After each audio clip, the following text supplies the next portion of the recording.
Welcome to the final day at the Indaba, and in fact, the very last speaker, Jeff Dean. I don't think Jeff needs any kind of introduction.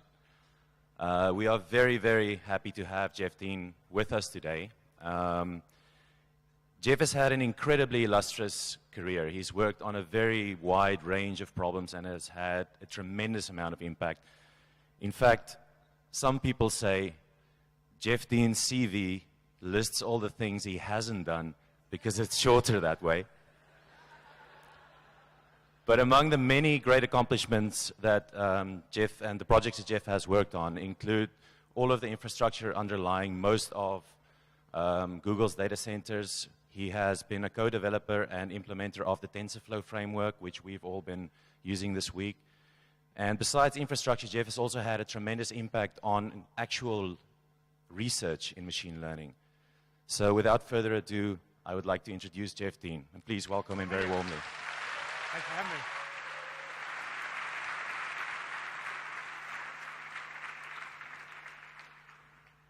Okay. Well, thank you so much for having me. I'm very excited to be here.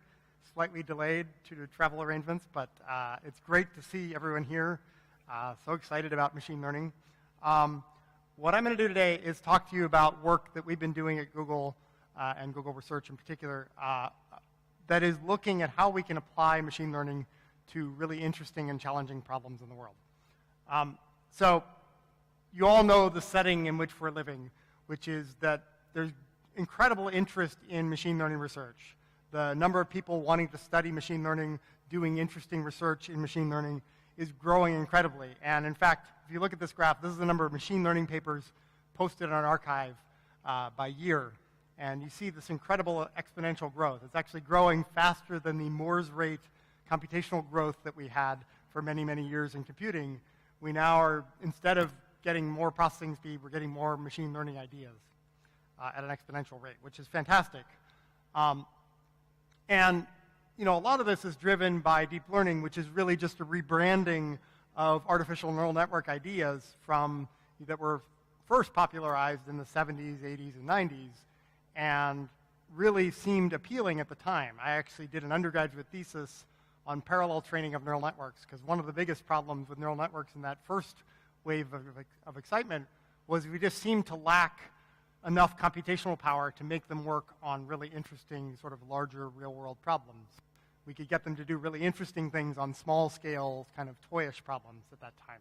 And so that caused a lot of excitement, but then a bit of disillusionment that we couldn't get them to work on real-size problems. So I thought, as an undergraduate, I'd be like, it's fantastic if we could get like parallel training of neural networks to work. And so I thought applying parallel training with our 64 processor machine in the undergraduate department I worked in, we could get maybe 60x speed-ups on training, and then everything would be fantastic. It turned out we needed like 1 million times more computation, not 60. But thanks to Moore's law, we now have that. And so now you started to see in maybe 2006, 2007, 2008, enough computation available through accelerators like GPU cards and so on to really make this kind of approach to problems really work well at scale and on real-sized problems. So you've all seen the interesting results that you can do with neural networks. I think of them as able to learn these amazingly complicated functions. These are not like y equals x squared. These are like put in pixels of an image, get out a label of what's in that image. Or you put in speech data, and you get out a transcript of what is being said. And it's purely learned end to end. So this is a completely different approach from how people approached computer vision or speech recognition in the past, where now you just collect training data and you learn from observations about that training data how to do different tasks. It works for translation. You can put in English sentences, one word at a time, and spit out the corresponding French sentence purely from observing many, many pairs of these sentences. We can even do more interesting things than just classify what a sentence is, what is in an image. We can actually write a sort of reasonably coherent sentence about what is happening in that image. A blue and yellow train traveling down the tracks. That shows a pretty high level of understanding of what is going on in that image. You have to know the there's a train that is blue and yellow sitting on tracks that trains travel and so on. 5 or 10 years ago, that was sort of almost unthinkable in terms of the amount of progress we've made in computer vision. And computer vision is really sort of the leading light of this wave of progress, but it's happening across many areas.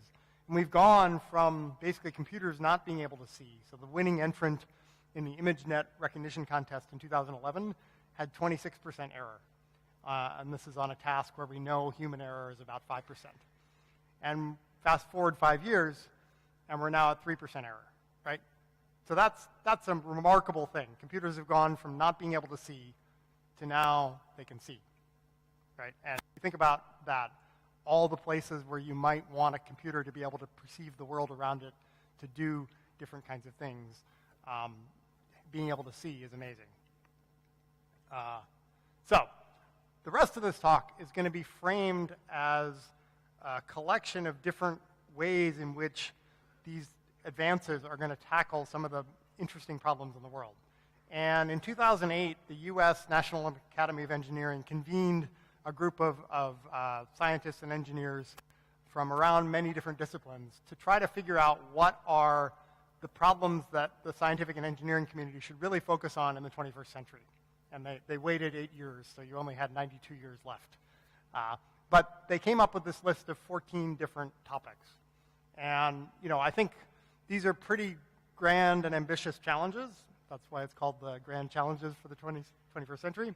But I think we can all agree that these things, if we were actually to make progress on all of them, the world would be a better place. People would be healthier.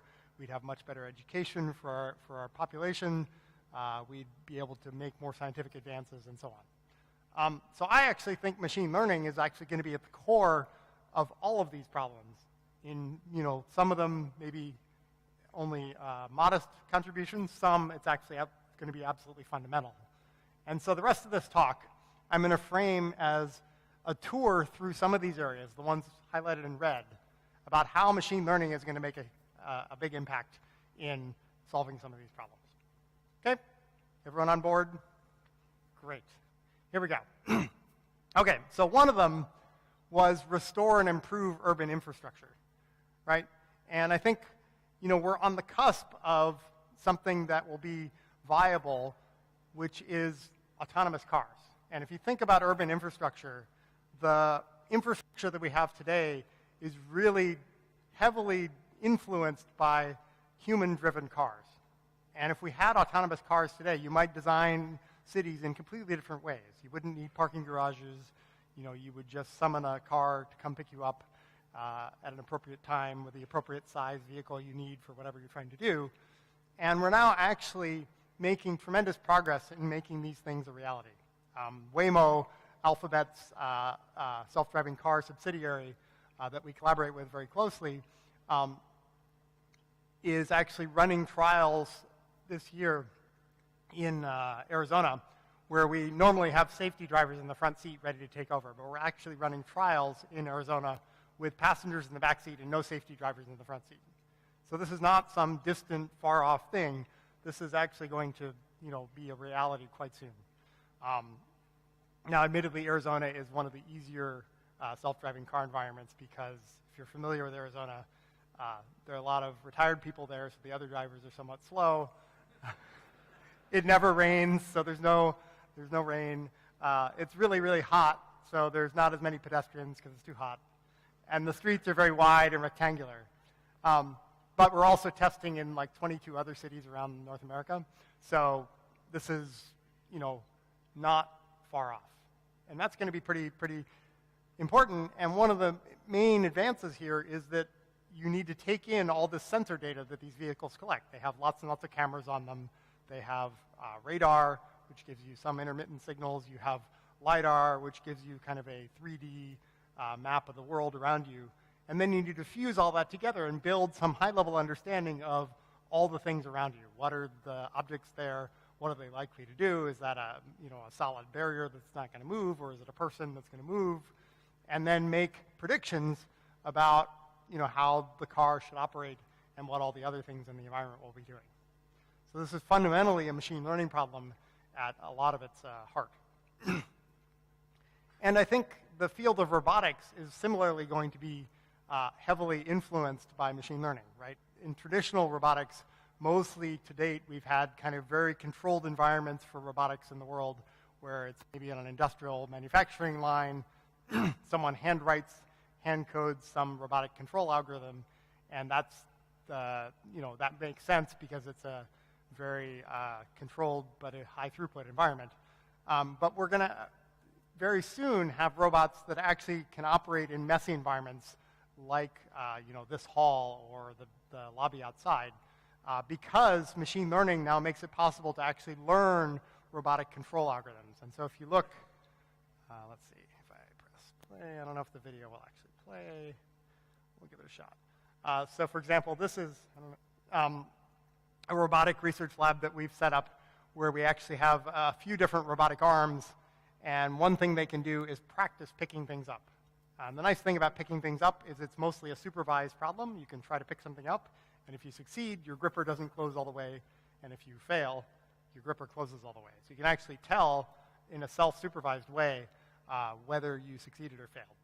And so you can essentially buy a bunch of variety packs of toys and tools on Amazon, put them in front of the robots, and have them practice picking things up. And the other thing is sort of reminiscent of how young infants learn to pick things up, like they practice picking things up from the floor. But unlike humans, we can actually pool this experience. So we can collect all the sensor data, pool it all, every night train a better grasping model based on the behavior of the robots and the successes and failures, and then push that out to the robots. And the next day they practice with a better model, and they learn from more challenging kinds of grasping tasks. And so 2 years ago, we used that approach and got quite significant advance. We got about a 78% grasp success rate for new, unseen kinds of objects, whereas the previous state-of-the-art was about 10% below that, so high 60s. And more recently, we've been using reinforcement learning algorithms and using more data, and we now actually have basically to the point where you now can pretty reliably grasp an unseen object, 96% success rate. And that's completely different if you're thinking about how to build successful robots in the world, if you're at high 50% success rate versus almost closer to 100%. So that really is a capability that you can now build on and build more interesting robotic systems. The other thing we've been working on is how can we actually impart new skills to robots. And one of the things that we want to be able to do is to demonstrate some skill to a robot and then have the robot sort of emulate the behavior that it's seeing. So you can take a video of someone doing something, in this case, one of our AI residents. They do amazing research, but they also provide training data for self-supervised robotic learning, or pouring. So for example, with this work, with about 15 different videos of people pouring things into different kinds of cups, and about 11 trials that take about 15 minutes, the robot can actually learn a policy of how to pour that is, I would say, kind of at the level of a 4-year-old child. Not an 8-year-old child, because it's still spilling a bit, but maybe a 4-year-old.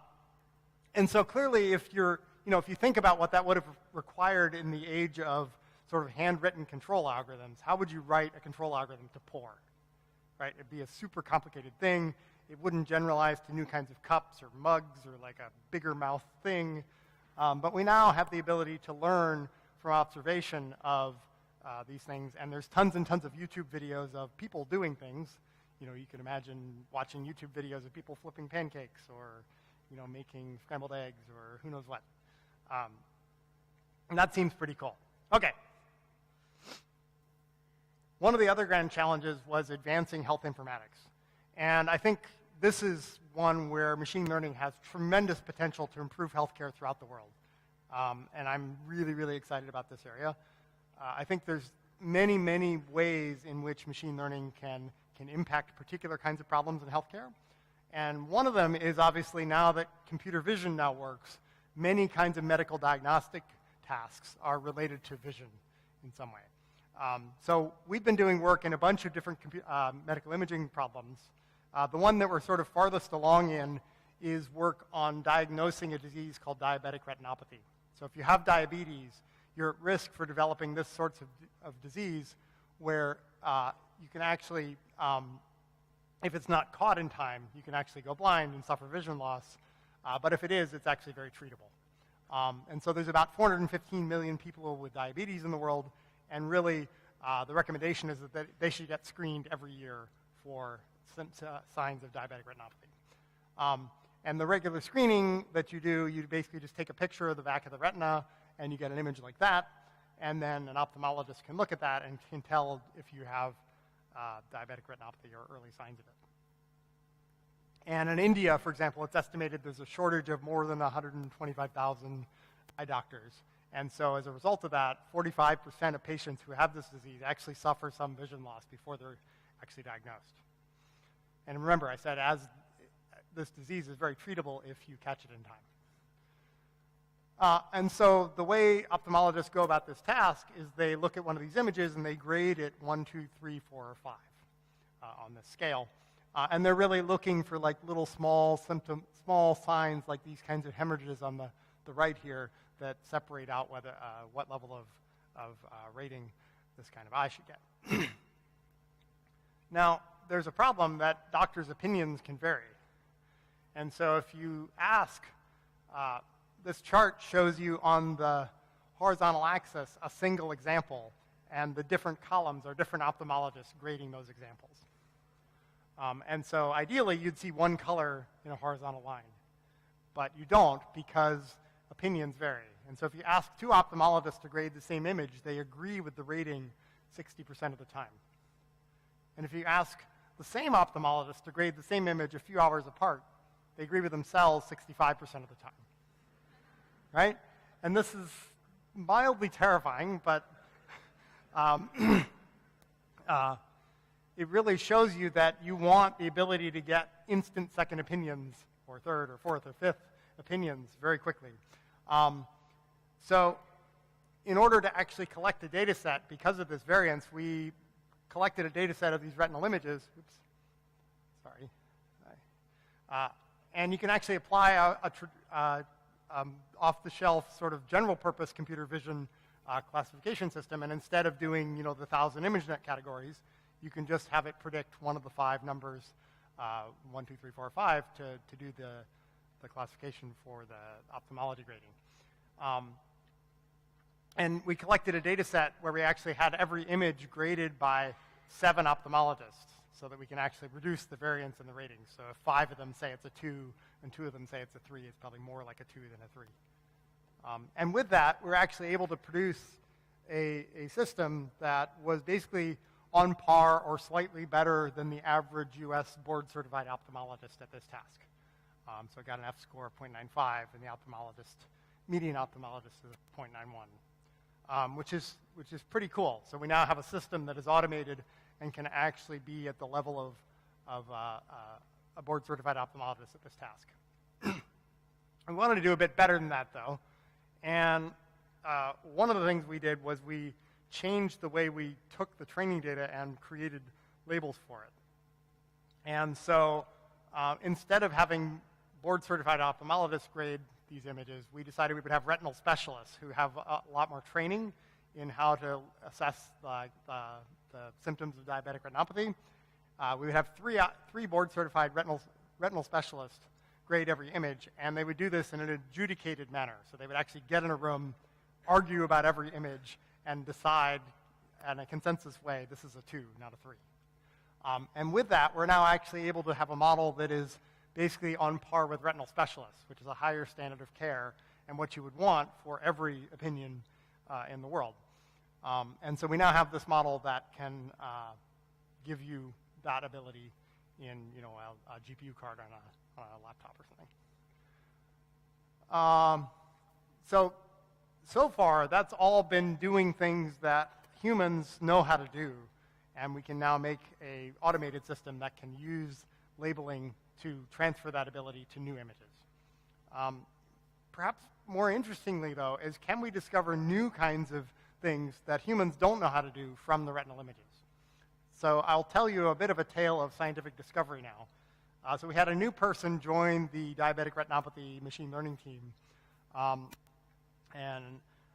Lily Peng, the person who leads that team, said, okay, we have all this code. You need to be able to learn how to run our pipelines and actually get trained ML models out of it. Why don't you go off and see if you can predict age and gender from retinal images, just to make sure you know how to run the tools that we've put up in the models. And Lily thought that they wouldn't be able to predict gender at all, so the AUC for gender should be 0.5. But she thought it would be a good exercise to go off and try this. So the person went off, and a few days later came back and said, okay, I've gotten everything working, and my gender AUC is 0.7. And Lily said, no, that can't be right, because ophthalmologists don't know how to tell gender from the eye, so why don't you go off and check everything and come back when you've really made sure it's correct. And so the person went off, and they said, okay, I've tweaked a few more things, and now my gender AUC is 0.85. And so that got people in the team thinking about what else could we predict from retinal images. And it turns out there's a bunch of things you can predict from a retinal image that turn out to be correlated with cardiovascular health. And so if you predict all these things and sort of combine them, you now have something that can predict a 5-year MACE score, which is a measure of cardiovascular risk in the next 5 years, with an AUC of 0.7, which is the same level of accuracy you can get with a much more invasive blood draw that is normally how you would assess this. You'd go draw blood, send it off to the lab, wait a day or a few hours or whatever, and get the results back. But now we can actually assess this at the same level of accuracy with retinal images. So this is something completely new that humans didn't know how to assess from retinal images that we can now actually use in the course of treatment or general preventative healthcare assessment. So we think that's pretty exciting.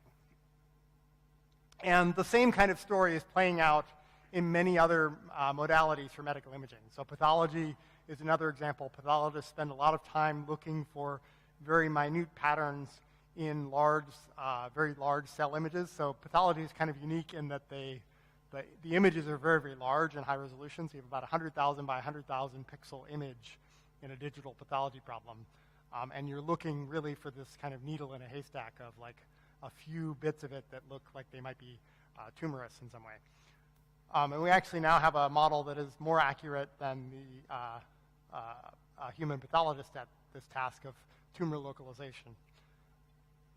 And we actually built a prototype. So many hospitals and pathology centers are converting to digital pathology, where they actually have digital images, and you look at the examples on large sort of monitors. But throughout most of the world, most pathology these days is still done with conventional microscopes. And so we've actually built a prototype where you can actually get this information into a conventional microscope with a slightly different eyepiece attachment, where we actually siphon off with a mirror the signal, the image that the pathologist is looking at, route it through to a set of sensors, collect it, digitize that, run the model, make predictions of which things are interesting, and then we can superimpose that with another technique in the same eyepiece. So you can actually move the stage with the microscope slide around, and this superimposed view of what should be interesting and exciting about the current thing you're looking at might be worth taking a look at, can actually be done in real time. So that's pretty cool. We think that's really a way forward for a lot of medical imaging problems, is to use machine learning to augment the ability of humans looking at these kinds of things or to completely automate them. Okay, so medical imaging stuff is very clear because computer vision is now working. But there's a bunch of other kinds of medical problems that are much sort of less focused and also quite interesting. So given a patient's medical record, and can we predict the future for those patients? That's really what doctors are trying to do, is predict the future for patients that are sitting in front of them and to understand how to best treat them. And so deep learning methods for sequential prediction have actually gotten quite advanced in the last few years, and this is an opportunity for using those kinds of techniques in the medical domain. And so if you look a few years ago, people in our group published this paper, sequence-to-sequence learning. How many of you have heard of the sequence-to-sequence learning paper? Yeah, okay. So it's a pretty cool it sounds very abstract, like you have an input sequence and you're trying to predict an output sequence. Turns out this has tremendous application in many different kinds of problems. This is at the heart of machine translation these days. At Google, we've actually used it to make a nice feature that people really like, where you take in an input email message that you've received, and we can predict what you might have said as a quick response. So we can actually predict, given this conditioned on the message you just received, hey, would you like to come over for dinner on Thursday night? And we can predict that you might say, sorry, I can't make it, or sure, I'd love to, what can I bring? And something like 12% of all email responses now are generated by this system, which is very good, because it's a pain to type on your phone, right? So if you can just press a button saying, sure, I'd love to make it, what can I bring? It's much more convenient. So that's one application of this sort of early research project turning into something that is actually deployed in Google products.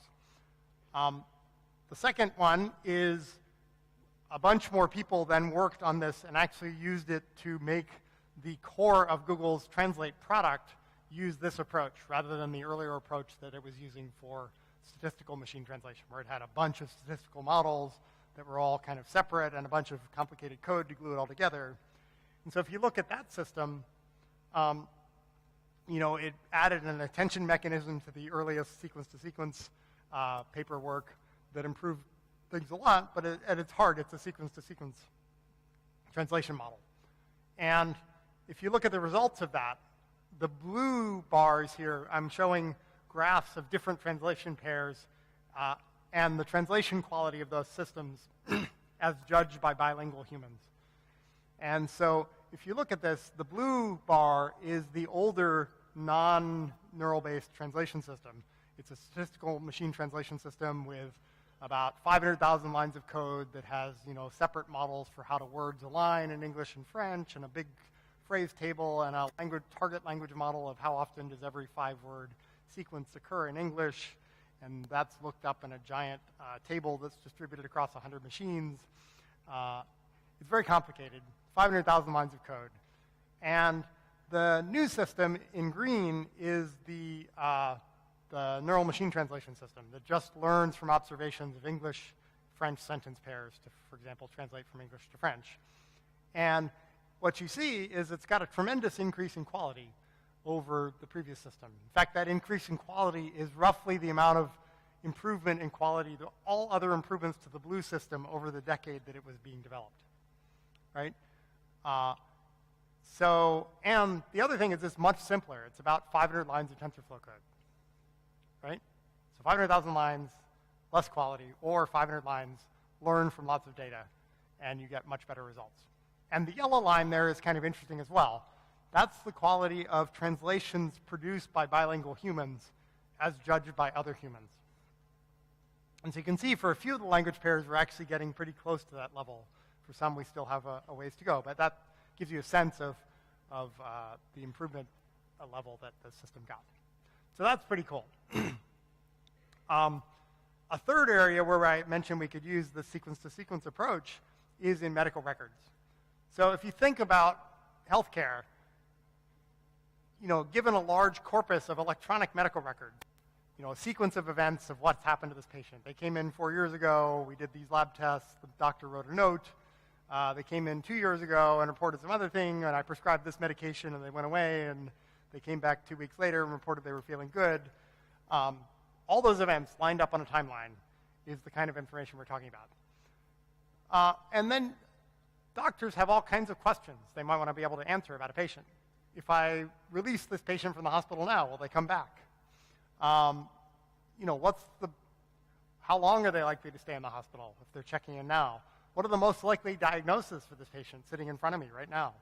If I could give you, as a doctor, here's a list of the top 5 diagnoses. I think the top one is 96% probable, but the second one is a 0.5% chance, and it's something that doctors never even encountered themselves. Right? You think about how a doctor is trained. They go through medical school, they do a residency, they do an internship, and then they go into practice. They maybe see 20,000, 25,000, 30,000 patients in their career, right? And that's a fair amount of experience, and it's through a very rich medium, like the doctor's eyes and ears and so on. But this is an incredible complement because you can have a machine learning system that can look at millions of patients and can offer advice that the doctor may have never even experienced for particular kinds of conditions. So that's the real promise here. And we've been doing collaborations with a few different healthcare organizations in the United States, the UC, University of California, San Francisco, Hospital System, Stanford, and the University of Chicago, as well as some others. And we published a paper earlier this year, or was it end of last year, something like that, that showed that this approach, where you take in all the data available about a patient and then use it to make predictions of things. And we showed on the kinds of predictions that hospitals and healthcare systems are already making. So one thing that they predict is the patient's risk of mortality, which is really a sign of how much attention should I be paying to this patient? Are they really seriously at risk? And so I should devote a lot of medical attention to that patient, or are they not so serious, in which case I can sort of focus on the more risky patients. And so what we showed is that using all this data, they currently make these sorts of predictions with fairly simple models where you plug in maybe 20 different sort of hand-constructed variables and you get out a prediction of the patient's risk. And generally, you can make the prediction at different times, when they're admitted, even before they're admitted, or after they're admitted. And so the dotted line is showing you what a currently practicing medical system might get in terms of accuracy for this task, using this older style, 20, 30 variable formula. And what you see is that using all the data in the patient's medical record, 150,000 data points on average for some of these data sets we were using in the study, you can actually essentially make the same level of accuracy prediction a day earlier. And that really gives you another day of warning for these patients that are really seriously at risk, and you can pay much more attention to them and consider the treatment options you might have a day earlier. The other thing is the attention mechanisms that we are starting to use in these kinds of models actually make these models somewhat explainable, right? It's really important that these models, because they're going to be giving advice to doctors, be not just a black box, right? If you say, patient needs heart valve replacement, and that's all you say, that's a bit of a dramatic thing, and the doctor will not really know what to make of that prediction. But if you say, patient needs heart valve replacement because of this phrase in a medical note 2 years ago, and this lab test that they came in a year ago was a bit elevated, and this and that actually is something that is more understandable and more usable as a sort of tool and diagnostic device for doctors. Okay, so I think there's tremendous potential in the use of machine learning for healthcare and medicine around the world. It's just going to be, it's obviously going to do amazing things in medical imaging domains. I think it's going to do amazing things in other kind of domains as well. If you think about a large healthcare system with, maybe 10 million patients, 20,000 doctors, 10 years of data per patient in these medical record systems. And by the way, all the data we're using for these studies is de-identified, so it doesn't have patient names. It just has the sequence of events that these patients have experienced. If you think about a large healthcare system like that, that's 200,000 years of doctor wisdom sort of embedded in the decisions that are recorded in the medical record system. And that's really a lot of different kinds of decision-making, and it's got lots and lots of interesting natural experiments in it, right? If you think about a patient who came in to one doctor and they prescribed this medication, and a similar patient came in for a similar condition to a different doctor and they prescribed a slightly different medication. Or maybe the patient waited a week and came in after a week without being treated. All these things are little natural experiments that can help us understand what is the right course of treatment, what are the effects of this kind of treatment versus that. Okay, on to the next set of grand challenges. Many of them require sort of understanding of the properties of chemistry and materials. And so we've done a little bit of work in this space where we've been collaborating with some quantum chemists at the University of Bern in Switzerland. And one of the things quantum chemists want to be able to do is to take a molecular configuration and then understand a bunch of things about that configuration. Does it bind with this or that? What are its quantum properties? And so on. And the way they traditionally do this is they construct a configuration virtually, And then they have what's called a density functional theory simulator, which is a very fine-grained time-step kind of simulation of what's going on in the molecular interactions at this level. And you run that through the simulator, and an hour later, the simulator spits out the results of the simulation. You get the answers you want. Now, that's great, except it takes an hour. And you have lots and lots of molecules that you're wondering about in terms of what the properties they might have. But it turns out you can actually use that simulator as a teacher for a neural net. So you now can take some examples you've run through the simulator and learn a neural net that approximates the simulator using the training data that you generate with the simulator. We've actually seen this not just in chemistry, but in many other domains of science, where you have some really expensive simulator or computational process to generate data, and you can replace it with a neural net. So in this case, it was replaced with a neural net, and now all of a sudden you have something where the accuracy is indistinguishable from using the real simulator, and it gives you something that basically is 300,000 times faster, right?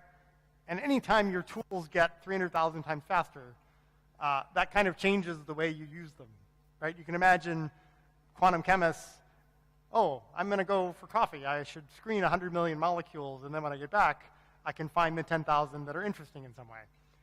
And that's now completely feasible, whereas before it was not.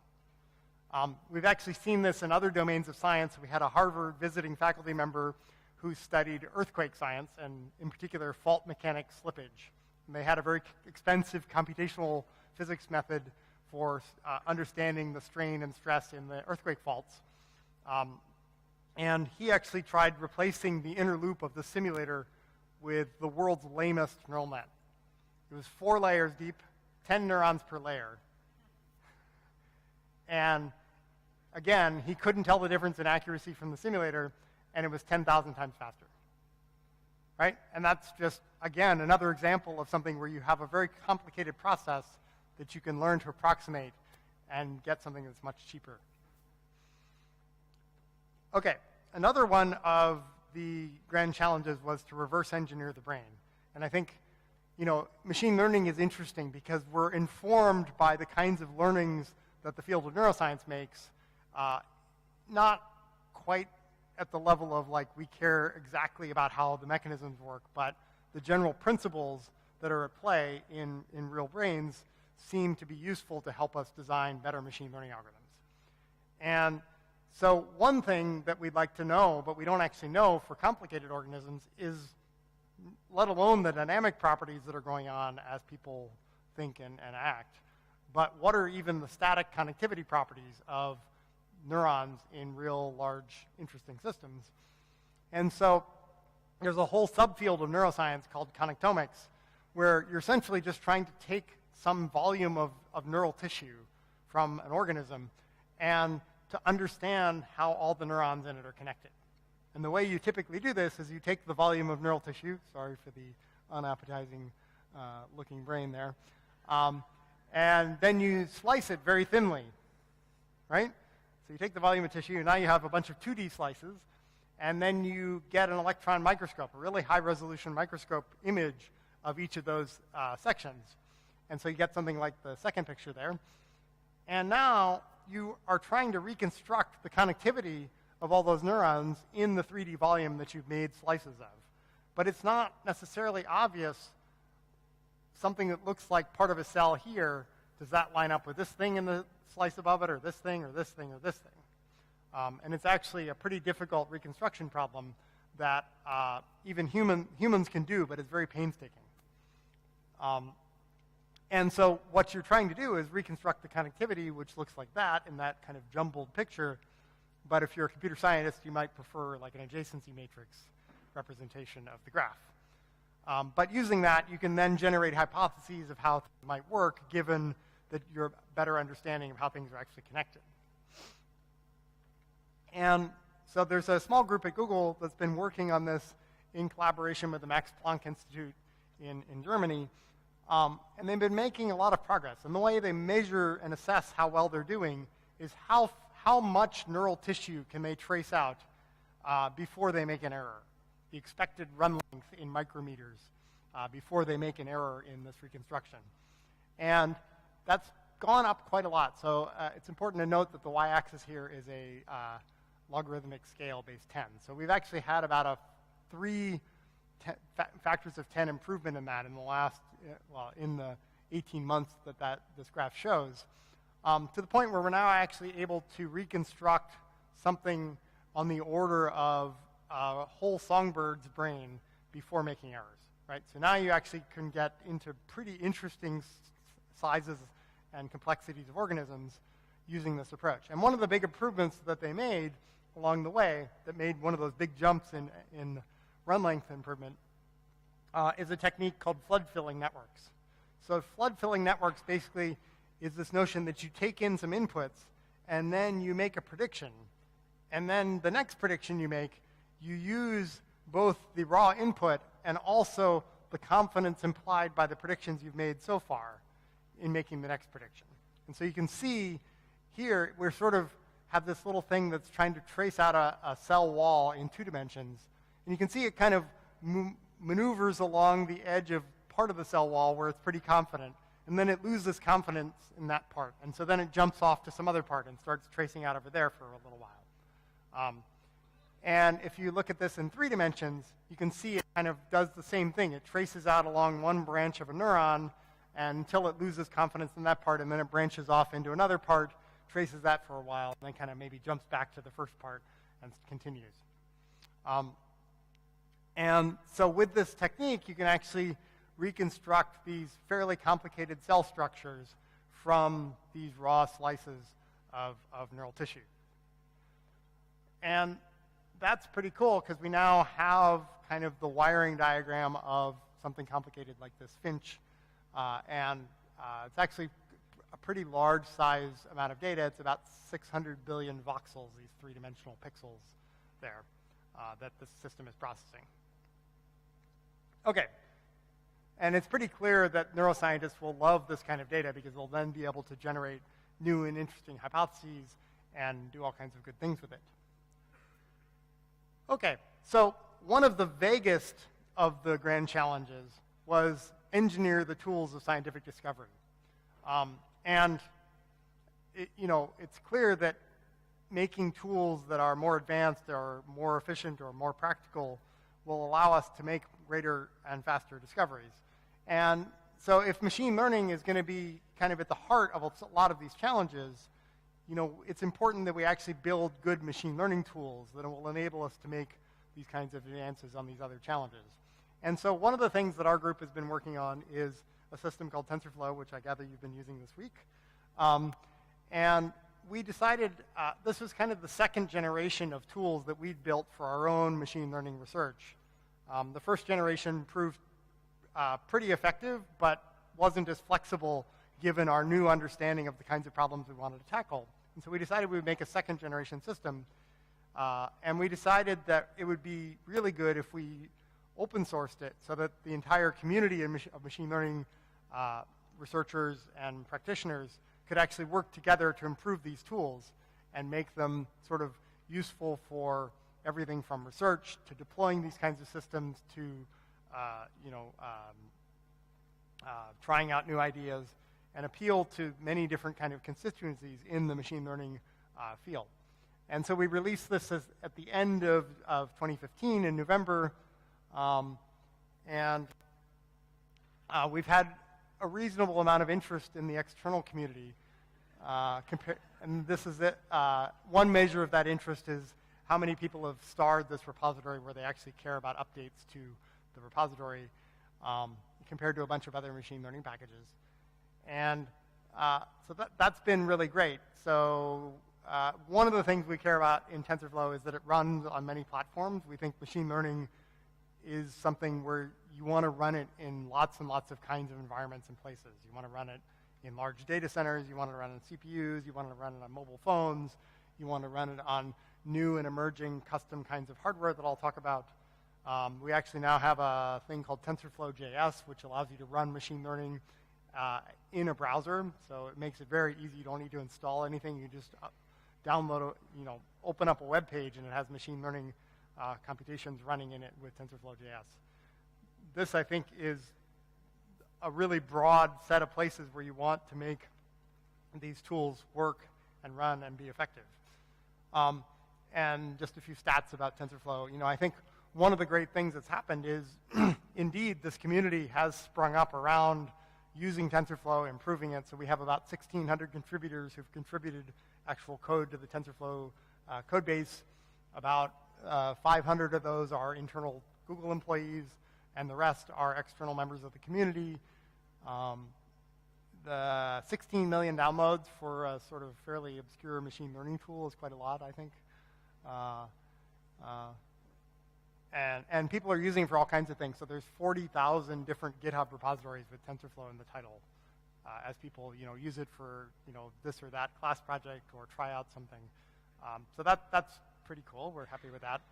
And as examples of the kinds of things that we hoped would happen but we wouldn't predict, people are using it in all kinds of interesting ways. So there's a company in the Netherlands that makes fitness sensors for cows. Right? In the same way you want to improve healthcare for all people, improving healthcare for cows is important. And with the sensor data, they can actually tell early on, is a cow not feeling particularly well? Is their pattern of behavior not as normal? And they use TensorFlow to analyze the sensor data they collect. There's a really nice collaboration between some students and faculty members at Penn State and the International Institute of Tropical Agriculture in Tanzania, working on basically deep learning-based models that can run directly on a phone for doing detection of cassava, different kinds of diseases for cassava plants. And essentially, not only do they detect the disease, but they can build an app that tells the farmer how to treat that particular disease. And that's really, really cool. They're now thinking of expanding that to banana plants because they have a bunch of other branches of the International Institute in other countries and continents. And this runs entirely on device, so you don't need network connectivity. This is an example of where you want machine learning to run where it naturally wants to run, which is, in this case, in the middle of a cassava field where you might not have network coverage. Okay, so let me talk about some of the work we've been doing from a research perspective and how it might all fit together.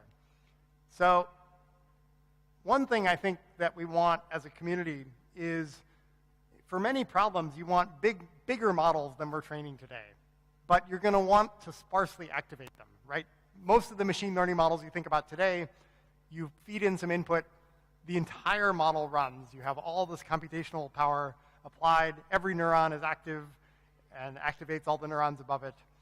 And that's okay, but it's not very power efficient, right? If you think about human brains, we have different centers of expertise, and those centers get activated when there's something interesting that center is really good at. But most of the time, they're off. And so that's why the human brain is something like 20 watts or something. And so the motivation here is that we want this huge capacity so we can remember a lot of stuff. We have a very large training data sets maybe, and we want to remember everything in those training data sets. But we only want the individual pieces of the model to activate for a tiny fraction of the examples. And so one example of this is some work that we did on what we call sparsely gated mixture of experts. Now this is essentially something you can drop into the middle of any other neural net, and you kind of put it kind of between layers in this neural net. And what happens is some representation of input data comes in, and it gets routed to a gating network that's going to decide which of these many experts is going to be good at this particular kind of data. This kind of thing came in. This expert is pretty good at that, so I'm going to activate that one, but not the other ones. And so you might think of each expert as another little mini neural net in some sense. Maybe it's got a lot of parameters, so it's got maybe a 2K by 2K matrix of parameters, and we have many of those. We have 2,000 of those. So in total, we have about 8 billion parameters in those experts. And we're going to learn to route. And so by learning, we will send examples to just one or two of these experts. And when we send it to two, we can actually get a signal to train the routing component of the network. simultaneously with the rest of it. So we can learn, oh, this expert's good at this thing and better than this other expert at that particular task, or that particular kind of input. And you can see in a language modeling tasks that actually the kinds of examples that get routed to different experts do have fairly different kinds of characteristics. So here I'm showing the kinds of examples that get routed to 3 different experts in a model trained to do language-related tasks. And so you see this first one is kind of good at language that's talking about science and innovation research. This middle one is good at things where you're assuming a leadership or playing a central role or played a vital role, that kind of thing. And the one on the right is good at contexts where you're talking about fast things, right? Rapid, drastically, swiftly. And those are different kinds of language, right? And so the different experts have different expertise in the sort of subpart of language that they're good at. And so this actually works reasonably well. So on this graph, I'm showing you the results of training the Google machine translation system as a baseline on the bottom row here versus that same system with the mixture of experts with 2,000 experts. And the improvements you get, let's focus on several of them. So one is a measure of translation quality called Blue Score. And so this system gets about a 1 blue point improvement, which is pretty significant in the sort of quality of the translations. And because these experts have tremendous capacity to remember things, we're actually able to make the rest of the network smaller. So the amount of computation that we apply in the rest of the network is actually shrunk because we can make the layers there narrower. And so we actually have, because of that, there are 2 properties. One is in about 1/10 the training cost, we can actually train these models. And they have about half the inference cost, so half the cost per word in generating translations. So higher quality, 1/10 the training time, 1/2 the inference cost. And the only downside is there's a large number of parameters, right? So it's not a very lightweight model that you can put on a phone very easily. But this general approach of having lots and lots of parameters that you don't activate all the time is probably a pretty good one. And I think that's going to be a trend that you'll see in sort of more models. Okay. A second area our group has been looking at is how can we make it so that every new machine learning model and problem that we want to tackle doesn't necessarily need as much human machine learning expertise to really dive into each one of those problems. So the traditional way you solve machine learning problems is you have some sort of data and you have some computational devices, maybe a GPU card, maybe you're running on a cloud set of GPU cards. And then you take a human machine learning expert, and they run a bunch of experiments on the data and computation platform you have, and they maybe run a bunch more experiments based on the results of those first experiments, and you kind of stir it all together, and you get a solution to the problem you care about. So what if we could make this so that the solution comes from data and computation, but doesn't need the attention of a human machine learning expert for every last problem? That would be amazing, right? Because if you think about the expertise in machine learning in the world, it's very limited compared to the potential of using machine learning in so many different problems. There's probably 10,000 or 50,000 organizations in the world that have hired machine learning experts and are actually using machine learning for sort of actual deployed problems in the world. And there's probably 10 million organizations in the world that should be using machine learning in some way. Every city in the United States should be setting stoplight timings for their stoplights using machine learning, but instead they have a lookup table of is it rush hour or not. So that's the potential for being able to solve these problems in a more automated way. And one of the first pieces of work we did in this space was a paper by Barrett Zoff and Kwok Lee called Neural Architecture Search. So one of the decisions a machine learning expert makes is a whole bunch of decisions about what structure of model they're going to train. Is it going to be 17 layers or 19 layers? What connectivity is it going to have? Is it going to be 3x3 filters or 5x5? Should they use max pooling or average pooling? All these kinds of decisions. So the idea here is maybe we can have a model generating model. And generate descriptions of models that we can then try out. And so we can generate 10 models, train them for a few hours on the problem we actually care about, and see how well they work. And then we can use the accuracy of those models as a reinforcement learning signal for the model generating model. We can kind of steer it more towards the kinds of structures and models that worked well for the problem and away from the kinds of structures that didn't work very well. And so that's the idea behind neural architecture search. And you can just iterate that, right? Because over time, the reinforcement learning signal is going to give you more bias towards better and better models, the ones that work better for the problem you actually care about. And so if you repeat this often enough, you can actually get quite accurate models. And the other interesting thing about this approach is it comes up with model structures that are pretty interesting. Like a human machine learning expert would not sit down and design that structure. But it does have hallmarks of things that human machine learning experts have actually done in computer vision models. So if you remember the ResNet paper, it had this nice property that it had 2 layers, and for every layer, there's a connection that allows you to skip that layer above it or go into that layer. And so those kind of skip connections are very reminiscent of the kind of structure you see here, but this is more organic. And essentially, the skip connection is motivated by the desire to have paths that allow the input to flow more directly to the output, going through less processing if that's what it wants to do. So if you look at how well this works, we can look at the ImageNet problem, because it's been studied quite extensively by many, many machine learning and computer vision researchers around the world. And what I'm showing here is the accuracy of a bunch of different ImageNet models. You might recognize some of the names, things like Inception v2, v3, ResNet, v2, VGG, and so on.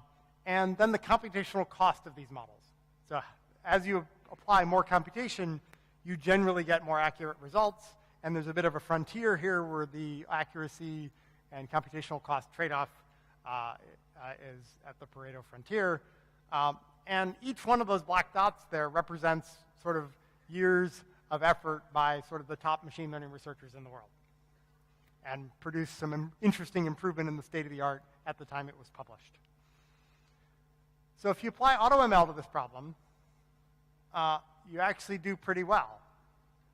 And in fact, you do well both at the high end, where you want the most accurate thing possible, and you don't really care as much about computational cost, or you can make a different trade-off and be at the low end, where maybe you want a very computationally efficient model because you're going to deploy it on a phone, and you want the most accurate thing possible in a few million floating point operations or something. So that's pretty encouraging, right? The fact that we can now explore architectures in a way where humans don't have to necessarily sit down and run every last experiment. And we've actually turned this into a real product for people using Google Cloud, where they have image problems, but they maybe don't have machine learning experts on staff. And maybe you run an assembly line or something, and you want to be able to distinguish 100 different kinds of parts that your assembly line deals with. You can just upload a data set of parts with labels of, this is this particular kind of washer, and this is this kind of thing, and get out a high accuracy trained machine learning model that can do that computer vision task for you. In follow-on work, we've been looking at the other kinds of things that tend to happen in machine learning models. So one of the things that happens in computer vision models is humans typically design some data pre-processing pipeline. So you take your image, you size it to something, you pick a random crop out of it, maybe with some probability you randomly flip it horizontally, and then you put it into the training data. And you can imagine creating a search space of image transformations you might want to consider in making one of these pipelines. But most machine learning models that are designed by humans today just use a fixed set of transformations in the pipeline, maybe with some random choices in the pipeline. But you can actually make an entire sort of pipeline search where you sample from the space of possible pipelines, and you learn which ones actually improve your accuracy more. And so essentially the same kind of approach, except now instead of changing the architecture, we're changing the image preprocessing pipeline. And this actually works reasonably well. And you can see, even applied to many different kinds of models, if you use the inception preprocessing pipeline, you get a certain level of accuracy of top 1 and top 5 error rates. And auto-augment actually provides pretty significant improvements over that by learning different kinds of transformation pipelines that are actually more effective than the one that was human designed. And it's especially helpful on problems with small amounts of training data.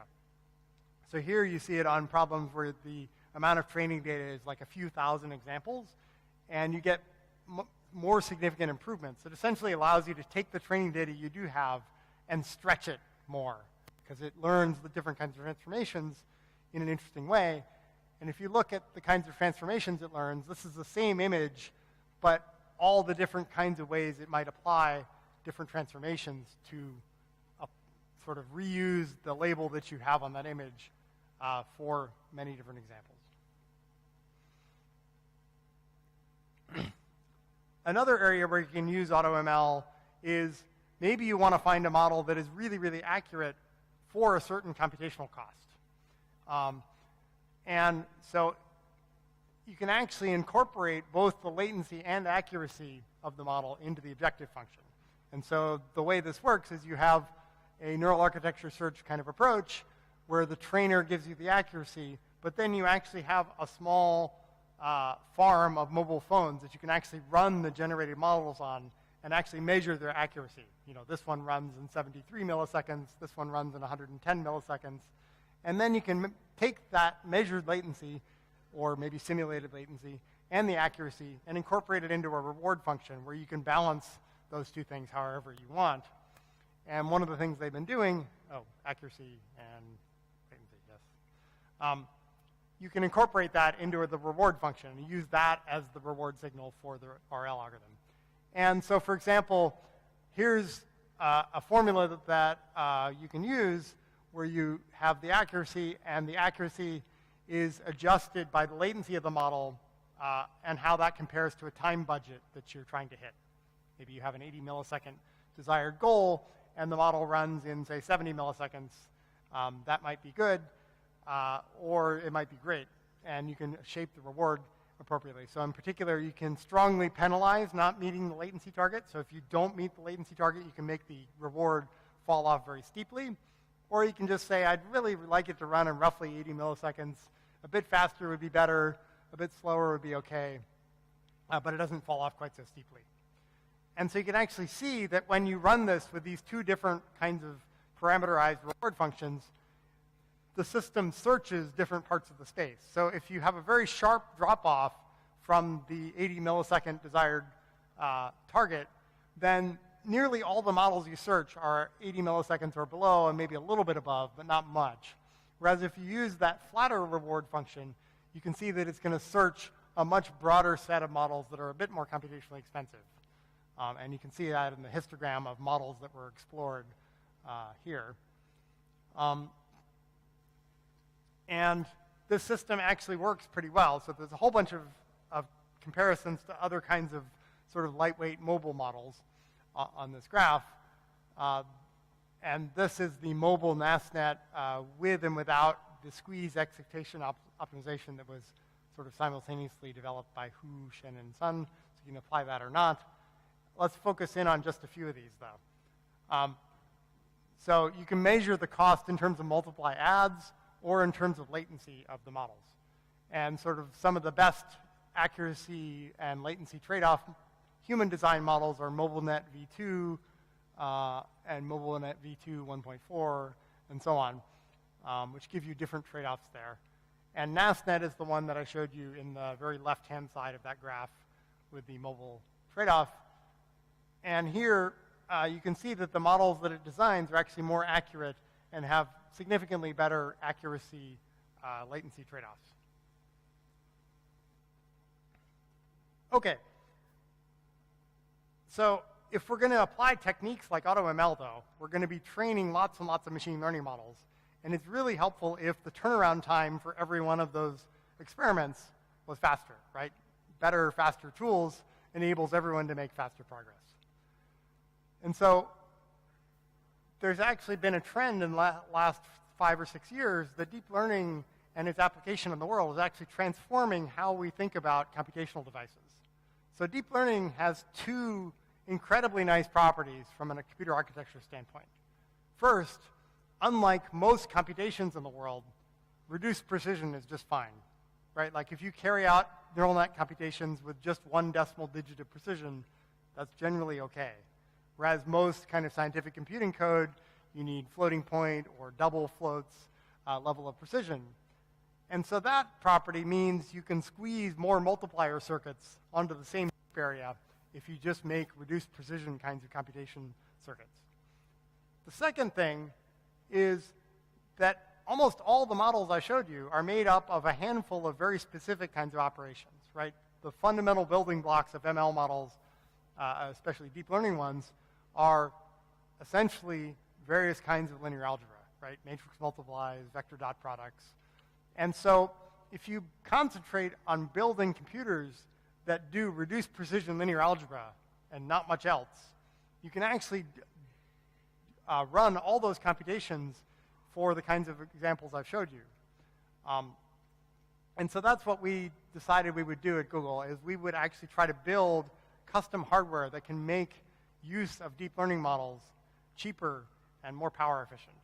And so we've been working on this for a while. This is a picture of the first such generation that we did, the Tensor Processing Unit version 1, which was really designed for taking neural nets that we'd trained and using them for inference. So we're not trying to train the neural net. We have a trained set of parameters. We now want to deploy it on some system with low computational cost, or low dollar cost, actually, and low power cost. And this has been in production use for many years at Google. It's used on every search query for various kinds of models. It's used in the neural machine translation work. It was used for the AlphaGo match. This is actually the rack of machines that was used for the AlphaGo match. And there you see a little Go board taped to the side in our data center. And there's a paper in ISCA that we published about this first generation system. And really, the architecture of this system is much simpler than a much more general purpose computational device. It essentially is made up of a really large matrix multiply circuit. So, 64,000 multiplies per cycle in this large multiplier unit. And then sort of memories and buffers to feed that and to get stuff out. Yeah, and so the peak computation of this single card is about 92 tera operations per second.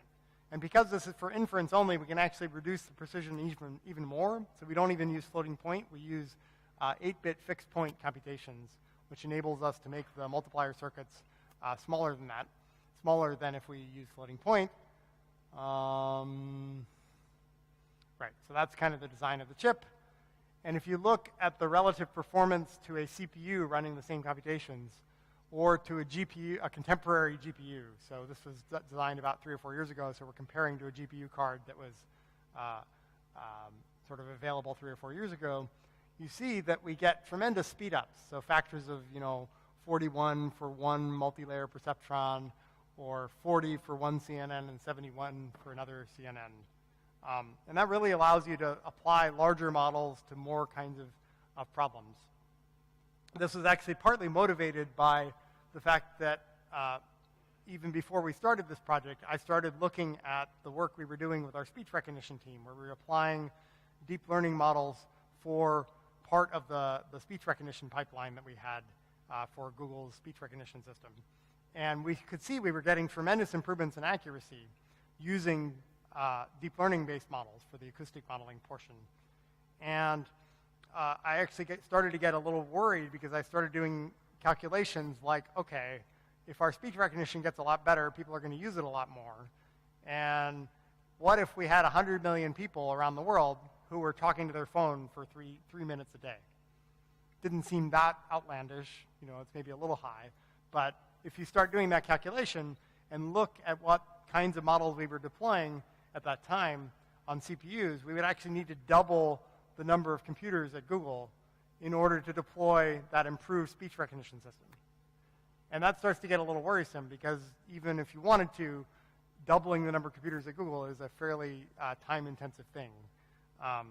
So we started looking at could specialized hardware actually make a big difference in our ability to deploy these kinds of approaches to more and more problems. And so that's turned out to be a pretty reasonable approach for getting more neural net computation into our data centers.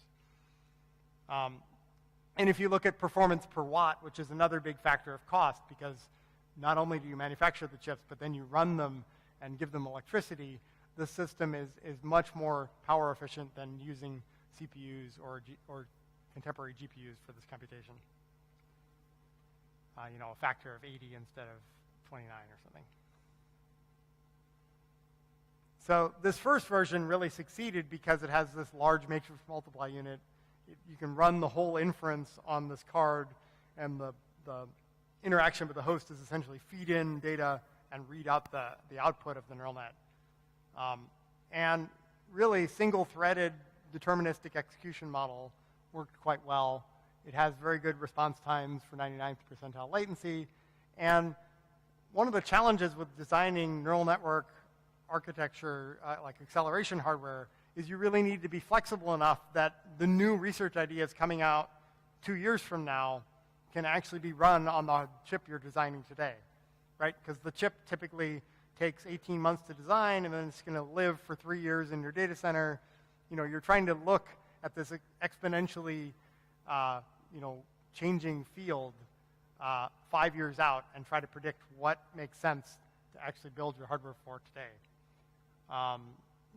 Omitting general-purpose computation features really allows us to make the chip lightweight, so it doesn't need to run like twisty control flow kind of C++ code. It just needs to run low-precision linear algebra.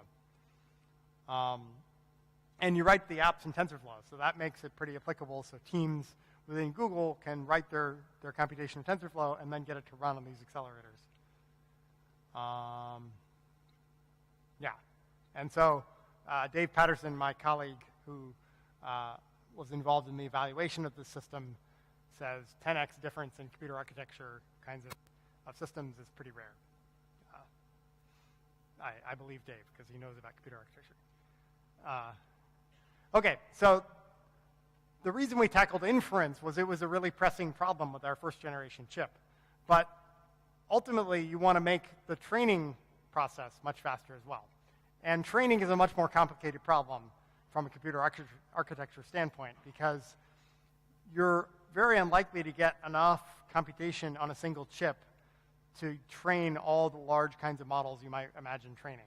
And so it really then becomes not just a computer chip design problem, but a whole computer system design problem. You now need to design a system that has many, many chips connected together with some sort of high-speed interconnect fabric. And so TPU v2 is the first system that we designed for accelerating both training and inference. And so the fundamental building block of this is what we call a TPU device, which has 4 chips on it. If we look at each one of these chips inside, it has essentially 2 cores, each with very large matrix multiply units and a bunch of high-speed memory and some scalar and vector units for when you want to do scalar vector operations, but hopefully you just mostly want to keep your matrix multiply unit busy. And so this is the fundamental building block. Each one of those chips has 45 teraflops, and they're designed to be connected together into these larger configurations. And so this is what we call a pod. With TPU v2, you connect 64 of those boards together, 256 chips, and you get about 11.5 petaflops of compute, which is a fair amount of compute. And the third generation that we just announced is a sort of a modest revision of that second generation. And one of the improvements we made is we added water cooling, so you can actually run it at a higher power. And that enables the system to be faster. So that's water coming into your chips and going out, hopefully. Cool. And that's designed to be connected together into larger pod configurations. And so these are the third generation pods, TPU v3 pods, which have about 8 times the performance of TPU VPod. A little bit more than 100 petaflops in one of these systems. And the reason we want these large systems is we think there's really fundamental advances that can come from looking at large computational problems and applying lots of computation to problems in the world. And that really, I think, is going to lead to really big advances. Just as a point of comparison, it's a bit of an apples to orange comparison, but the #1 supercomputer in the world is about 120 petaflops. Now that's different petaflops because those are double precision computations rather than these reduced precision computations that these do here. But this is one pod that has about 100 petaflops, and we have many of these in many data centers. And one of the things that normally programming a supercomputer is kind of annoying. So these are designed to be programmed with relatively high-level abstraction. So you write a model in TensorFlow, and then that hopefully runs with very tiny changes on CPUs or on GPUs or on these new TPU devices. And the same program can be scaled to run from everything from one of these TPU devices all the way up to a half pod or a whole pod on these kinds of computations. And these are now available as devices that people can get through our cloud products. So you can essentially just get raw access to one of these devices for machine learning computations. And one of the things we've been doing is putting out reference models for a whole bunch of machine learning tasks that people care about. Lots of image recognition kinds of models, lots of machine translation kinds of models, speech recognition and image generation models, all run on these devices. And these are the kinds of things that we regularly run nightly tests to make sure they converge to the level of accuracy we expect and so on. So as an example, we've been playing with ResNet 50 because it's a fairly well understood model. Lots of people have built comparisons for it and are using it as a sort of benchmark for measuring training time. And so you can train ResNet to greater than 76% accuracy, which is kind of a good metric of accuracy for this model, in 785 minutes on one of those devices. Or you can train it to, in 12 minutes, to 75% accuracy with the same code. And this is one ImageNet training epoch of 1.2 million images every 8 seconds, right? So that's just fundamentally like a different kind of tooling for machine learning. If you're able to make progress and try out ideas very quickly, that's the kind of thing we really hope will enable us to, as a field, move forward by using computation to try out ideas. And it scales pretty well. So if you look at the throughput in images per second, this is pretty good. Normally you want it to be a 45-degree line, and it is, which is good. This is testament to the fact that the devices are connected together with a really high-speed network. So you don't suffer much slowdown from using 4 chips or 8 chips or 16 chips or whatever. And in fact, TPUs are the top 3 winning entrants in the image classification training time, Dawnbench benchmark. And then if you look at the computational costs, they're the top 2 entrants in that category. And Dawnbench is a benchmark that a group at Stanford put together to measure various kinds of machine learning tasks and the effectiveness of different kinds of system approaches for this. So one of the things that we believe is that we want to make more computation available to many machine learning researchers around the world who are computationally limited. Many people have ideas of things they'd like to try out that are sort of exceed the amount of computation they have generally available. So we're excited to see what researchers do with more computation, and we're making them available through a TensorFlow research cloud, which is essentially a bunch of TensorFlow of these TPU devices accessible through TensorFlow for people who are willing to publish the results of their work, basically openly publish the kind of work that they do. And so one of the things we'd like to do for all the Deep Learning Indaba attendees is make 5 of these TPUs available and up to 20 preemptible ones per person available for several months. If you have a project in mind.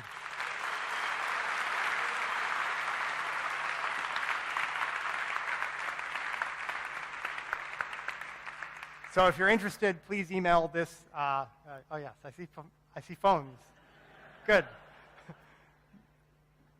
Mail that hotline, that email support, and mention you're a Deep Learning Indaba attendee. You know, we really think that computation is at the heart of making a lot of kinds of advances in machine learning, and we want people to try out these devices and give us feedback also about what you've encountered as stumbling blocks. So that would be fantastic. Okay, everyone got their picture? Great. Okay, so I mentioned what should we build in future machine learning accelerators as a real question you have as a computer architecture and computer system designer. And you know, if you go back to this problem, we don't know what people are going to want to run 3 or 4 or 5 years from now, right? So if you start a machine learning accelerator project today, you know, your first chips pop out of the fab 2 years later, and you have to then get them up and running in your data center and attach the water pipes to do the water cooling. And then they have to basically remain relevant for like 5 years from now. So can we see the future clearly enough to really know what to bet on in terms of accelerator hardware? So far, what our story has been, low precision linear algebra seems like a good thing to bet on. But there are more detailed questions here, right? Like there's a bunch of interesting work showing that even lower precision than the kind of precision we've put into the TPUs so far might plausibly work for some kinds of problems. Is it general purpose enough to really bet that you could put only 1 to 4 bit computations and 1 to 4 bit activations and have that work for all the problems you care about? Or will that be something that might work well for some problems but not for others?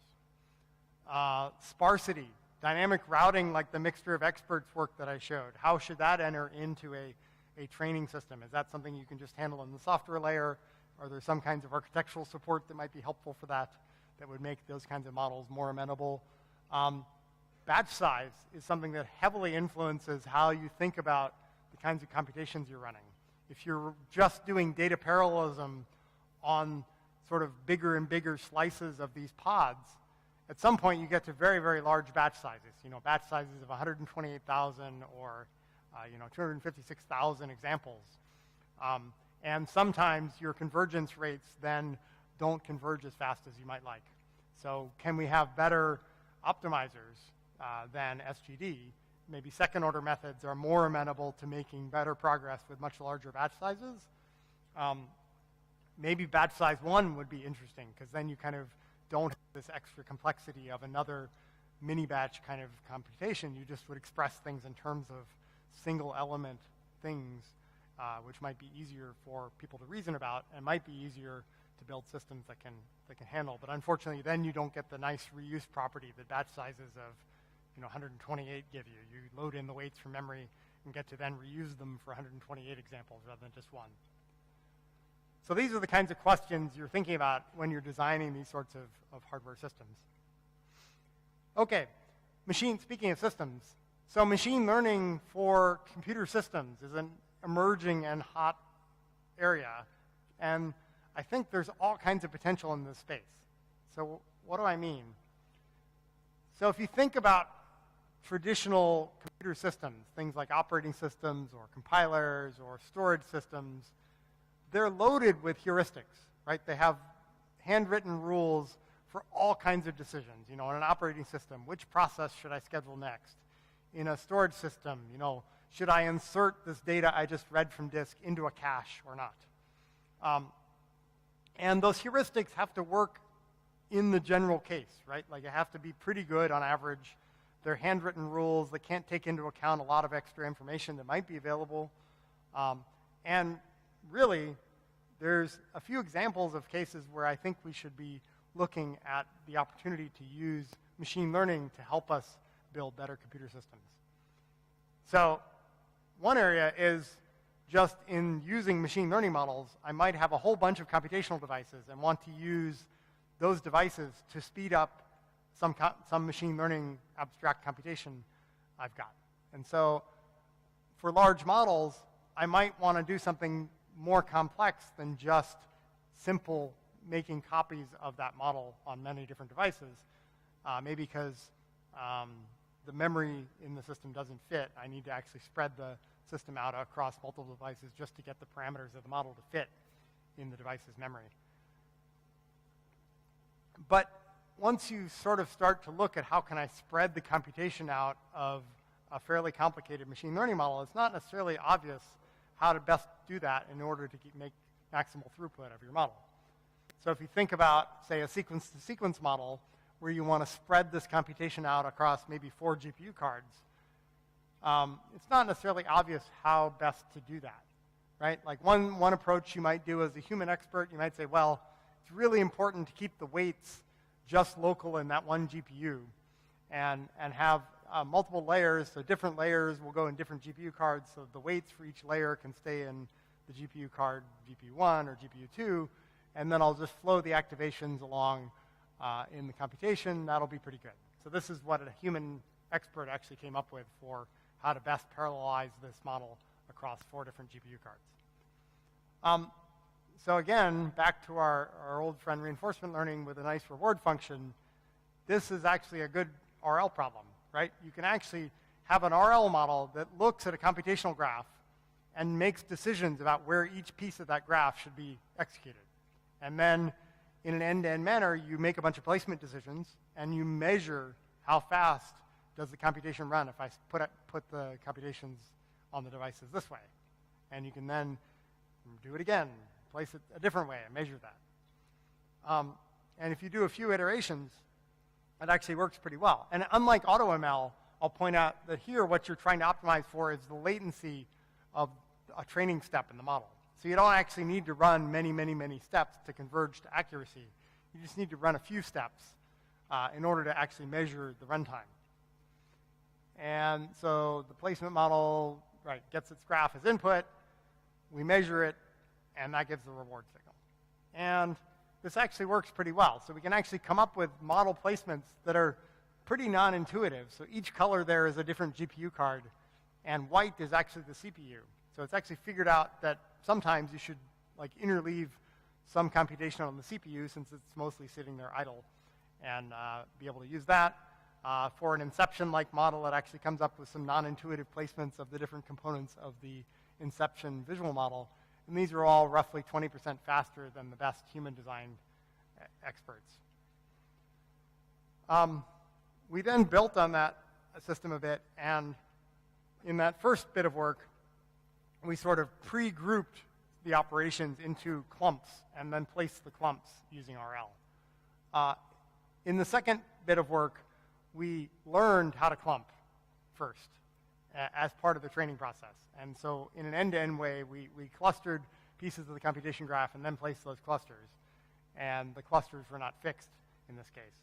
And so that actually generates considerably better results. And in particular, it allows us to place little bits of the computation differently than other bits. And we got about a 50% improvement for the neural machine translation model.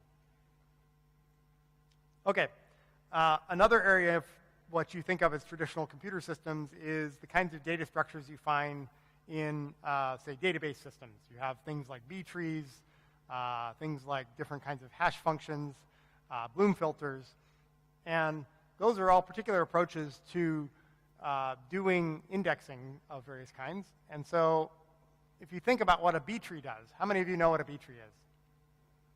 Okay, most people. So a B tree basically you can think of as something that takes a key, some string or some number in some sorted list of data that you're trying to find. Maybe it's names, and you want to take a name in and then predict in where in a sorted list of data that name will occur. And so a B tree you can think of as a multi-way branching process to get you to where is, if I take in the name Nelson Mandela, where is it in my sorted list of names? And it gives you an approximate position. It says if it's anywhere, it's going to be on this page of the disk in the data structure. So if you squint at that, that actually is like an approximation function. You're taking in a key and trying to predict roughly where in that sorted space it is. And you can actually replace the B tree with a neural net that does the same thing. Takes in a key and makes a prediction of where, roughly where in the sorted order of keys might that key be. And you can think of this as taking in the key and trying to predict where in the cumulative distribution function that key will live. And it turns out that you can actually do pretty interesting things compared to a B tree. So if you look at a B tree, so let's look at this row. This is a learned index, so it uses a neural net instead of a B tree. And compared to the B tree-based approach, we can get something that's 60% faster and uses just 1/20th the space of the B tree. You know, B trees are at the heart of basically every database indexing system. Or it could be 17% faster at 1/100th the space. And the reason is it's able to take advantage of the distribution of keys that are actually in your data, right? If I know their names, or the neural net can just see that there are lots of interesting patterns in names, or in, you know, if you're indexing log records, there are interesting patterns at all different kinds of levels. Like at weekends, maybe your log data is less frequent than your weekday log patterns, and the neural net can pick up on that. So this is a pretty fundamentally interesting thing. Anytime your indices get, to be 1% the size, you might imagine building database systems completely differently. Hash tables are another common data structure, and they start with a hash function. The hash function is essentially trying to map keys into buckets. And if you're training on the distribution of keys, you can actually build hash functions that are much better at using the buckets and filling the table to use more of the space more effectively. So you can see pretty significant space improvements for these kinds of approaches. A third data structure that's commonly used is a thing called a Bloom filter. So Bloom filter is a really cool and interesting idea where you hash a key many different times, and you have essentially just a giant array of bits. And so I take my name, Jeff Dean, I hash it 6 ways, and I set 6 different bit values to 1 in a Bloom filter. And then I want to figure out, does this name exist in this set? So I take in the name, and I hash it 6 ways, and I look at all those bits. And if any of those bits are not set, I know it's not possible for that name to be in the set. That's the basic idea behind a Bloom filter. And so essentially, instead of doing those hash functions, we can learn a model that allows us to set bits in a learned way instead of using statically defined hash functions. And that essentially can give us a pretty significant space improvement over a Bloom filter at the same false positive rate. So where else in computer systems can we use machine learning? Right? If we rethink many aspects of what are sort of fairly standard techniques at this point, we might be able to use them in lots of places. Computer systems are filled with these kinds of heuristics, and these heuristics don't adapt well. They don't take into account the available context. They don't adapt to how you're actually using things. So look at some of these fields, right? Field of compilers, instruction scheduling, register allocation, loop nest parallelization status, and so on. In networking, you make all kinds of decisions about whether to increase or decrease your TCP window size. You back off, should I compress data or not? Operating systems, what things should I schedule, and so on. I think there's real interesting opportunities here in many ways.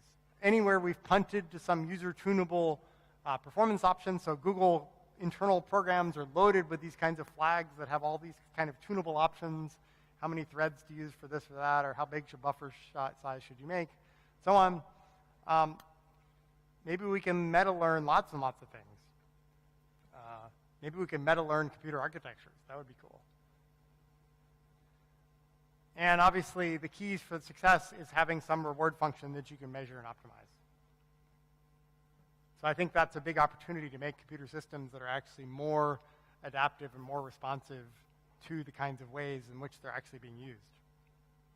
Okay. How do some of these ideas fit together? So this is going to be a cartoonish diagram of how you might imagine a future machine learning system. So I think we want these really large models sparsely activated. We want that because we want a lot of capacity to remember things, and it'll be more power efficient to only activate parts of that model. I think we want a single model to solve lots and lots of tasks. Like right now, we tend to have a single model trained to do one thing, and then we want a different model. We want to do a different thing, we train a different model from scratch. And that seems pretty unrealistic. I think we want to dynamically learn and grow these kinds of pathways through this large model to do different things. And we want to run this on lots of specialized hardware accelerators. So in a cartoon diagram, here we have a whole bunch of tasks we might want to learn to do. And maybe we want to train one model that does them all. And then a new task comes along, right? You can imagine using an RL-like approach, you might be able to find pathways that are pretty good for that task, that get you into a pretty good state with relatively few examples of that task, leveraging the internal representations you've already built for other kinds of tasks. And maybe you decide that this is a really important task, and so the system decides to add some capacity that is maybe specific to that particular task. And that then becomes available for other tasks that are related. And you're looking for these pathways to find related tasks. And you can imagine each one of those components being something that is growing via some sort of network architecture search, neural architecture search, to find the right structure for the kinds of examples that seem to be routed to it. I think that's the kind of thing we want to be thinking about in terms of building flexible systems that can automatically learn to do many different kinds of tasks. Okay, in the end, I want to touch on thoughtful use of AI in society. I think the level of excitement we see and the potential for solving really interesting problems is quite large for applying machine learning to different problems. But it's important that we actually be thinking carefully about how we want to apply it and to what kinds of problems. And so one of the things we've been doing at Google is thinking about the principles by which we want to apply AI to problems in the world. And we've come up with a list of 7 principles that we think are pretty good ones for thinking about, is this something we should really be trying? In what ways do we want to be thoughtful about it? And I won't sort of read the whole list there. I'll touch on just a couple. So first, AI safety is a pretty important one of these topics. As we start to deploy these systems in ways that are making decisions that actually impact people's lives in serious ways, right? It's not so serious if you have a picture and I say that that's actually a Doberman dog and not a St. Bernard in your photo album. That's not the end of the world. But if I start to make medical decisions or self-driving cars making decisions, those actually have real consequences. And it's really important that we have an understanding of how to make learned systems safe, right? Over the years, we've built up a pretty good set of techniques for making safety-critical systems, things like aircraft avionics and things like that, safe. And I think we need the same kinds of engineering rigor for applying learned systems and making those safe. It's also really important that machine learning systems be fair, right? In many cases, the data we train on represents the data of the world as it is, not the world as we would like it to be. And so can we come up with techniques that understand how machine learned systems are unfair based on the data they've learned on, and how can we make adjustments to those systems or the training regimens or the ways in which we apply these models to make them more fair. And there's one example of work in fairness where you can sort of have 2 groups and say, I want these 2 groups to have equal opportunities, all other things being the same, and make adjustments to the outputs of any machine learning model to make it have that property. And we've done a bunch of other work in machine learning fairness in the last few years, and I think it's a growing area of importance. Okay, so finally, Google AI. Sorry, Google AI, our research organization, is actually a really distributed organization. We have offices all over the world. We have major research centers in Mountain View and Seattle and New York and Zurich and Paris. And we've recently opened Google AI in Ghana, which I'm really, really excited about. It's our first research center in Africa. Mustafa, who you all have met, I'm sure, is the leader of the lab, and we've hired a bunch of people for this lab. It's going to be an amazing lab, adding to the set of research centers we have all around the world. And so we're really, really excited about that. I'd also like to highlight for this audience in particular, the Google AI residency program. This is a program we started a few years ago for people who want to learn to do machine learning research, and they work alongside our AI research team. At the end of the program, people can apply to top PhD programs or are eligible for conversion. I'll just highlight some of the work that, some of the work that I presented in this talk actually was driven largely by residents, so the imitation learning, the neural architecture search work, the sparsely gated mixture of experts, the device placement, and so on. These are all heavily, resident-driven projects, which is fantastic. It's great to see such great work coming out of our residency program. And finally, the African Masters of Machine Intelligence program at Ames is a new program to offer a master's degree at Ames, starting first this fall at Kigali, Rwanda, and then next year in Accra, Ghana, with sponsorship by both Facebook and Google. So we're really excited to join together with Facebook to jointly sponsor the Ames Master's program. Okay, in conclusion, sorry, I ramble on. First, I think it's really exciting to see the fact that machine learning hardware is really something that's going to drive forward progress in the field of machine learning. In addition to new and exciting research ideas, it will just enable more and more problems to be tackled at a larger scale to get better and better results. And I hope I've convinced you that these kinds of approaches are really making breakthroughs across a really wide spectrum of different areas, right? All these grand challenge areas, you can imagine machine learning making a significant impact on solving different subproblems as we make progress to solving those grand challenges. And so with that, thank you all for your attention, and I'm thrilled to be here.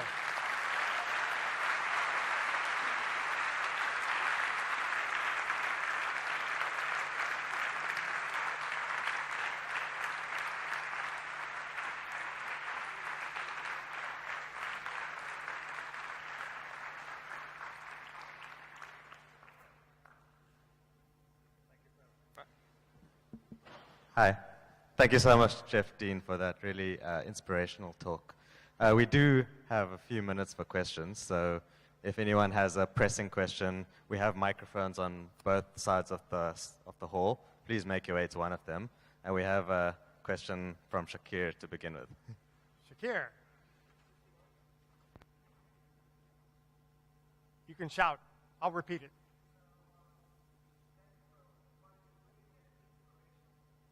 And almost every area of science that we can think of, from medicine, biology, the foundations of computer science. So in a career where you have touched so much and changed so much, the thing that we in this room we are starstruck. We wonder, how is it that we can be a high performer like yourself? So would you be able to tell us, what is Jeff Dean's creative process? Where does Jeff Dean get his ideas from? And what lessons can we learn for ourselves? Thank you again for amazing Okay, talk. well, first, I think I've been lucky to be in the right spot at the right time in many cases, so I attribute most of it to luck. But I think one of the things I've tried to do throughout my career is to sort of take knowledge that I have and then find new and interesting areas that I don't know much about, that I can then work with people who know things that are different and complementary to what I know, and then work together to solve some new problem, right? I think that's a really good way to continue learning throughout your career, is band together with people who know things you don't, and they will teach you very quickly, because they can assess in your collaboration. You're like, oh, I don't know, understand this. They're like, oh, that's easy, you just do this. And very concisely give you information that you don't have. And by jumping around between different areas, you collectively can work on problems that none of you could solve individually. And then you go on to some new thing, and some of their expertise kind of is rubbed off on you, and you can now sort of apply their lens of thinking to a new problem. So I think that's a really good way of doing things. I also was thinking the other day about, this flood of machine learning research papers. It's often, if you had a choice between reading one paper incredibly deeply or reading 10 papers kind of at a surface level, I think it's better to read 10 papers at a surface level, because you can always go and get more information by reading a particular one of those in more detail when you need to. But 10 separate ideas that you can then take to your next problem at a vague level of understanding is pretty important. And 100 abstracts might even be better than 10 surface levels, right? Yeah, right there.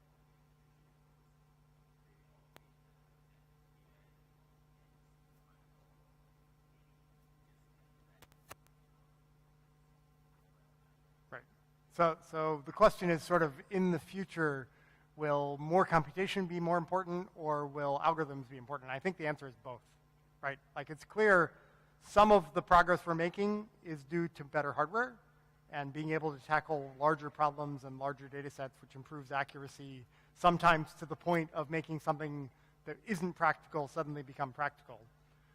But it's also the case that a lot of the advances we're making are new and interesting algorithms that can do new kinds of things, sometimes relying on a lot of computation, right? I think one of the things that's pretty clear we need is a lot of the algorithms we use today sort of use a feed-forward kind of very quick glance at some data to make some sort of prediction. And I think we need a set of algorithms that really enable the kinds of things that humans do when they're thinking about how to solve a new problem, right? You think about it for a while, you try in your head a few different approaches to solving things, maybe generative models of some sort in an environment where you can evaluate, if I try this versus this, is that going to be better or worse? I think you need the kinds of models that have, thousands of times as much computation as we're applying to problems today, which are mostly, in production use, mostly these kind of large feed-forward kind of first glance things. Okay. Yeah, right there.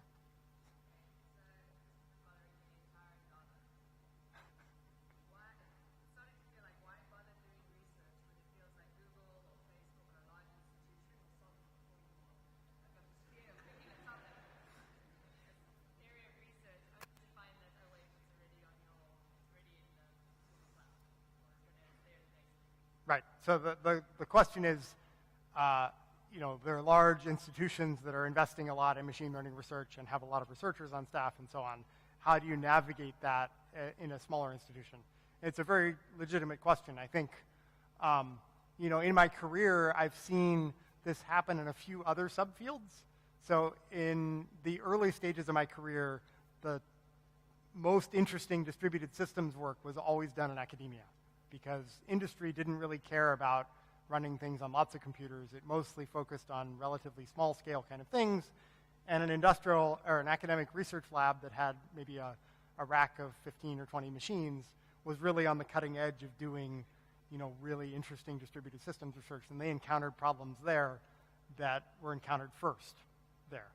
And then large internet services happened, things like search engines and email providers and so on. And so suddenly, industry had these large configurations of hundreds or thousands of computers, and that engendered new problems that were encountered first there. And so a lot of distributed systems research then shifted to being driven by industry.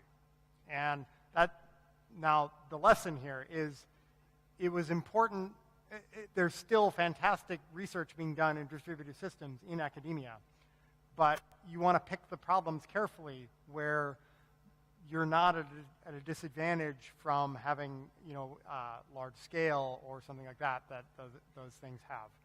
But there's lots and lots of interesting domains in distributed systems that don't have that property. I think machine learning research in total has so many open problems that there's many, many kinds of problems where you can do great work with relatively modest computational resources. The other thing I think is important is we are trying to get more computational resources into the hands of machine learning researchers around the world to try out all kinds of ideas. You know, the field is wide open enough that people should be trying out all kinds of different things. And I think the field of robotics is in a similar transition point. In like the top academic research is pretty interesting in robotics, but I think at some point it will also go through a similar transition where some companies will start to have large fleets of robots that will encounter problems and kind of new and interesting research directions first. That make sense? Okay, we have time. How many more questions do you want to do? 3 more, 4. Let's do some from farther back in the hat.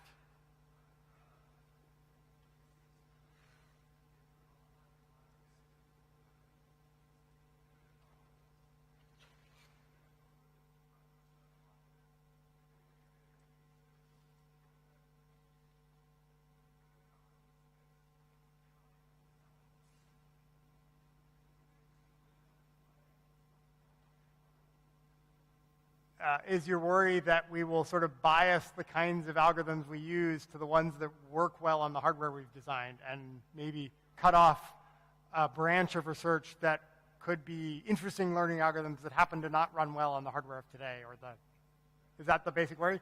So I agree, we are basically betting on sort of low precision linear algebra as a building block for the kinds of hardware we're building today. But I think really clear demonstrations of completely different approaches, even at a small computational scale, where you do simulations on CPU, you run the algorithms on CPUs or some other kind of computational devices that show promising results, will definitely get attention from computer architects and machine learning systems designers, right? Like if you can show that something does amazingly well as a learning algorithm on a small scale, that'll get attention, and you can imagine people then building, you know, FPGA-based implementations of that fairly quickly to show that it can actually scale up to larger problems. I'm not too worried about it. I do worry there is a bit of a blinding bias of like, well, it doesn't run well on this hardware, so it's obviously not going to work well. But I'm not convinced it's going to be too bad. If people have good ideas, those generally rise to the top. Yes. Sorry, standing at the actual microphone. Hi. So as far as I know, the robotics division was sold, and I was just wondering what was the reasoning behind that? Did you reach the peak with the division? Did you not believe in it anymore, or what?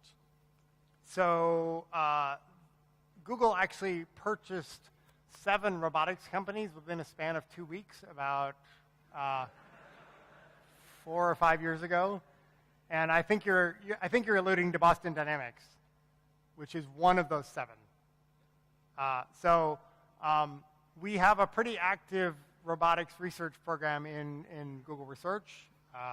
You know, all the work that I showed there about robotics is coming out of our lab in collaboration with a robotics group at Google X that focuses on building actual robotic hardware. So we are definitely doing active work in research. I would say buying 7 companies and smashing them together within 2 weeks is a complicated organizational challenge. I was not involved in that, but it is challenging. But we're definitely interested in robotics. I think it's clearly going to be an important field going forward.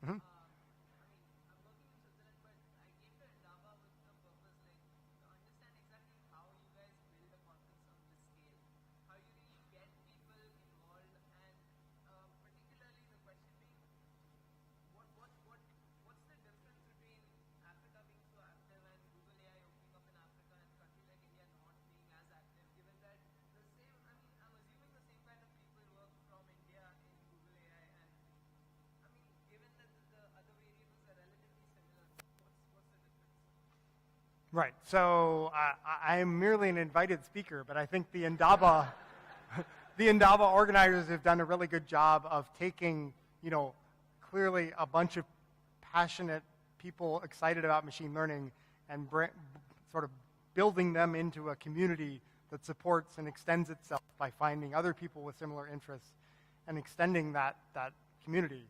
And I think, the same thing happens in India. Like we have tons and tons of TensorFlow usage in India. There's lots and lots of great graduates from IITs and so on. We actually have a pretty significant engineering presence in Bangalore. Not as much of a research presence at the moment, but part of that is probably a matter of time rather than anything else. It's clear that there's tons of interesting, interest in machine learning research around the world, and young populations like Africa and India tend to have are clearly the way of the future. So, one more question. Okay. You with the beard. Yeah.